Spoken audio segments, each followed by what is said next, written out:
Assalamualaikum warahmatullahi wabarakatuh. Si Rizik, si Imam Jumbo, si Habib palsu ini tidak hentinya terus melayangkan celaan-celaan dan bukti ketidaksukaannya kepada Bapak Jokowi. Dia terus memberikan caci maki dan melakukan provokasinya terhadap masyarakat kepada Bapak Jokowi ini. Dengan tindakannya tersebut, dia pun dapat sebuah sumpalan hangat dari orang-orang. Nah, untuk lebih lengkapnya mari kita simak videonya berikut ini. Ini nama bangsa Indonesia, ini merusak nama negara, saudara. Itu OCRP itu, saudara. Supaya Anda tahu, itu organisasi jurnalis internasional yang setiap tahun dia memberikan laporan ke seluruh dunia, saudara. Seluruh kepala negara di dunia akan baca itu laporan. Presiden Indonesia, saudara, Presiden Indonesia yang sekarang menjadi mantan Presiden Indonesia, ditempatkan sebagai orang paling korup di dunia. Nomor 2, gak sampai situ saja, saudara. Bahkan pejabat yang sering menggunakan sistem, saudara, untuk melakukan kriminal terorganisir. Nah, kalau sudah dikatakan ini orang paling korup di dunia, mestinya KPK tangkap itu Jokowi, sudah. Betul? Dan Bapak Prabowo nggak usah melindungi Jokowi, jangan menjaga Jokowi, jangan membela Jokowi. Bahkan Prabowo mesti bersama-sama rakyat kita seret Jokowi, jebloskan ke penjara, saudara. Pemirsa di seluruh Indonesia, kembali lagi bertemu dengan saya di Irma Suryani Bicara. Kali ini saya ingin menyampaikan kepada kita semua, hati-hati terhadap provokasi dari media OCR yang menyatakan bahwa presiden kita, Pak Jokowi, adalah presiden terkorup. Saya bingung, apa dasarnya mereka menyatakan itu? Karena tidak dijelaskan. Jokowi tidak menjual Indosat, tidak terlibat BLBI, tidak terlibat Senturi, bahkan bisa mengembalikan aset Freeport dari 20% menjadi 51%. Terus apa yang dijadikan dasar untuk bisa menyatakan bahwa Jokowi adalah presiden terkorup?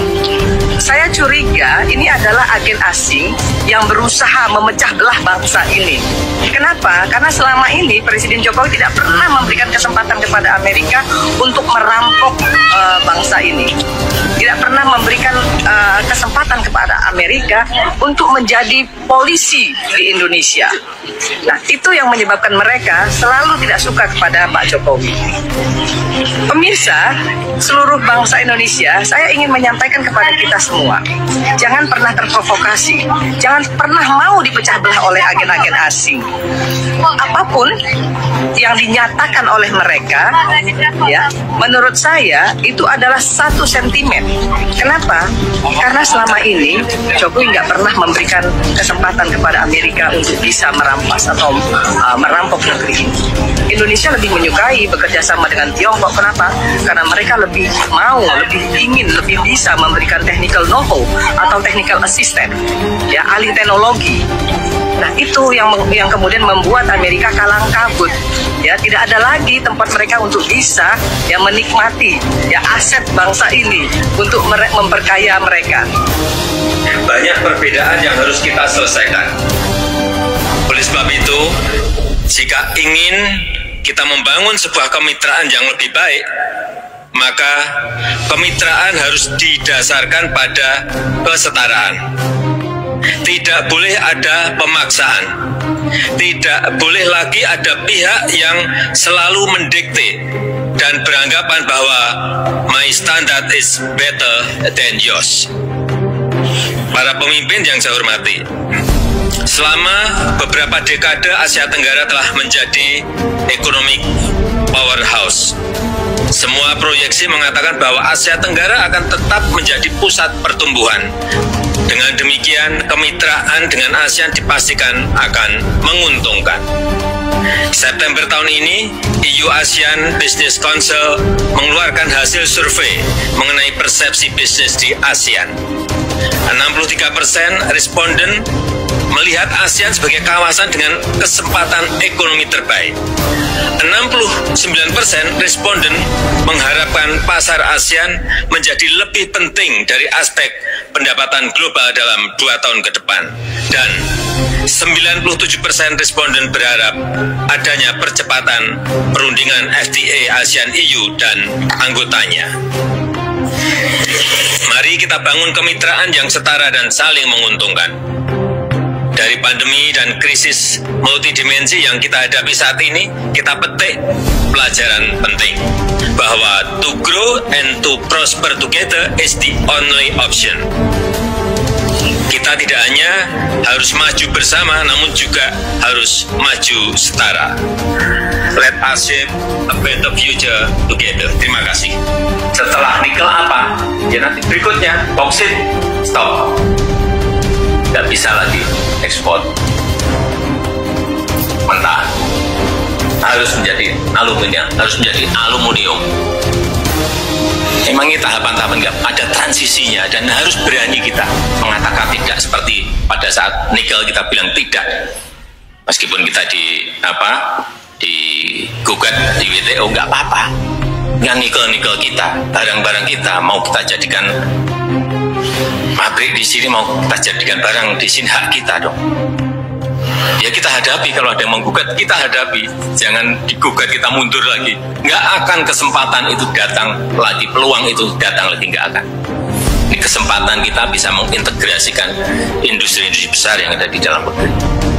Sawit juga sama, suatu titik nanti stop yang namanya ekspor CPO. Harus jadi kosmetik, harus jadi mentega, harus jadi biodiesel, dan turunan-turunan lainnya. Dan sekali lagi harus punya keberanian. Jangan sampai kita grogi gara-gara kita digugat di WTO. Jadi siapkan lawyer yang kelas internasional dan nggak kalah kita. Inilah yang dalam proses semuanya kita siapkan untuk mengintegrasikan apa yang kita cita-citakan. Tidak semudah itu KPK menangkap seseorang dengan tuduhan korupsi tanpa alat bukti, tanpa barang bukti yang valid, yang kuat. Kenapa Bo ngaca gitu loh, bercermin diri mas, bercermin diri siapa sih sebenarnya yang paling layak untuk ditangkap oleh polisi di Indonesia ini. Itu kan baru tudingan dari media asing yang belum dibuktikan. Dan bukankah Pak Jokowi menantang kan? Ya silakan dibuktikan. Kalau dituduh sebagai presiden yang paling korup di dunia ya, salah satunya katanya begitu. Pak Jokowi menantang, silakan dibuktikan. Iya dong, kan harus dibuktikan korupsinya di mana, jumlahnya berapa, proyek apa, kan harus detail. Koruptor dan korup itu berbeda, Kang. Korup itu tidak hanya persoalan uang, tidak persoalan penggunaan anggaran negara yang dikorupsi. Korup itu lebih luas artinya. Tapi kalau korupsi, koruptor itu terkait dengan dana anggaran negara yang digunakan untuk kepentingan-kepentingan pribadi di luar peruntukannya. Itu loh. Ya jadi Kang Rizik, ya silakan kalau Anda punya data tentang korupsinya Pak Jokowi, dilaporkan saja ke KPK. Nah, kalau sudah dilaporkan, dibuktikan. Silakan sampaikan data-data korupsinya Pak Jokowi secara detail, secara jelas, bukan hanya tuduhan. Jadi ya tadi misalkan korupsinya di anggaran apa, proyek apa, misalkan proyek pembangunan jalan tol mana, proyek pembangunan bandara di mana, anggaran negaranya sekian, ternyata yang digunakan sekian, itu pun harus dibuktikan lagi apakah Pak Jokowi yang korupsi atau mungkin pejabat lainnya di tingkat pelaksana dan seterusnya begitu. Baru setelah jelas bukti-buktinya, datanya, bisa KPK menangkap Pak Jokowi. Tapi kalau hanya tuduhan-tuduhan politis semacam itu, ya tidak bisa dong tiba-tiba menangkap. Orang sudah jadi tersangka aja banyak belum ditangkap kok. Orang sudah dilaporkan oleh banyak pihak ke kantor polisi, belasan itu kasusnya, termasuk kasus cat mesum itu juga belum ditangkap kok. Gimana? Jadi tidak semudah itu menangkap seseorang dengan tuduhan tindakan kriminal atau pidana yang lain. Hukum itu mewajibkan hitam di atas putih bagi data, Mas, tidak asal seenaknya sendiri. Oke, satu itu. Yang kedua, kita harus tahu juga tentang politik global ya, bahwa semenjak Pak Jokowi menjabat sebagai presiden di Indonesia, memang banyak hal kebijakannya yang membuat negara-negara Eropa itu sakit hati. Kemudian membuat sebuah perlawanan dengan isu-isu politik yang lain untuk menggulingkan Pak Jokowi. Tapi sampai pada akhirnya Pak Jokowi selesai tidak berhasil. Sampai sudah selesai masih terus diungkrak-ungkrak cara Mas digoyang terus. Ya, kebijakan apa yang membuat negara-negara lain, khususnya negara Eropa itu sakit hati? Di antaranya tentang Freeport misalkan. Bagaimana mungkin itu sudah setengah abad lebih bisa diambil alih oleh Pak Jokowi, sahamnya menjadi mayoritas milik bangsa kita untuk kepentingan bangsa kita. Proyek hilirisasi itu membuat pebisnis asing, pebisnis Eropa kehilangan kesempatan untuk mengolah nikel kita, untuk membeli nikel kita. Itu membuat sakit hati negara-negara Eropa. Yang kemudian tentu saja sakit hatinya diwujudkan dengan balas dendam politik, dengan provokasi-provokasi politik, memprovokasi kita, bangsa kita sendiri untuk membenci presidennya sendiri. Maka jangan terlalu mudah percaya terprovokasi oleh media-media asing, kepentingan-kepentingan asing yang ujungnya akibatnya bisa meruntuhkan harkat marwah bangsa kita sendiri, negara kita sendiri.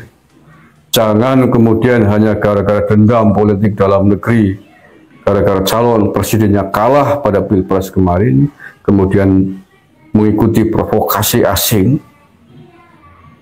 titipan asing, tetapi untuk menghancurkan negaranya sendiri. Kalau sampai seperti itu, hanya gara-gara kalah pada politik elektoral Pilpres 2024 kemarin, kemudian kita membabi buta mengikuti provokasi asing, tetapi merusak marwah bangsa sendiri, membahayakan bangsa sendiri. Anda belum dewasa di dalam berpolitik. Apapun, right or wrong, adalah my country, benar atau salah, ini negara kita sendiri, negara yang harus kita bela mati-matian. Jangan sampai kita merusak negara sendiri hanya demi kepentingan egoisme politiknya. Kita wajib mengkoreksi, mengkritisi semua pejabat publik, pejabat negara di semua levelnya, wajib. Tapi kita juga harus hati-hati, jangan sampai kebablasan yang kemudian kita tidak sadar termakan oleh provokasi asing yang ingin menghancurkan negaranya sendiri. Jangan sampai kita seperti tadi melupakan marwah kepentingan keutuhan bangsa sendiri hanya terprovokasi mengikuti kepentingan politik luar negeri, kepentingan orang asing, kepentingan negara asing yang ingin menghancurkan negara kita sendiri. Itu namanya gegabah dan kebodohan di dalam berpolitik. Sekali lagi, apapun merah putih dalam marwah kita, presiden kita dalam marwah kita, negara kita harus kita bela mati-matian. Sampai kapan? Sampai titik darah penghabisan. Siapapun tidak boleh merusaknya, baik dari dalam maupun dari luar negeri. Terima kasih. Assalamualaikum warahmatullahi wabarakatuh. Jadi bisa kita saksikan videonya tadi. Semoga video ini bisa bermanfaat dan menambah wawasan kita. Assalamualaikum warahmatullahi wabarakatuh.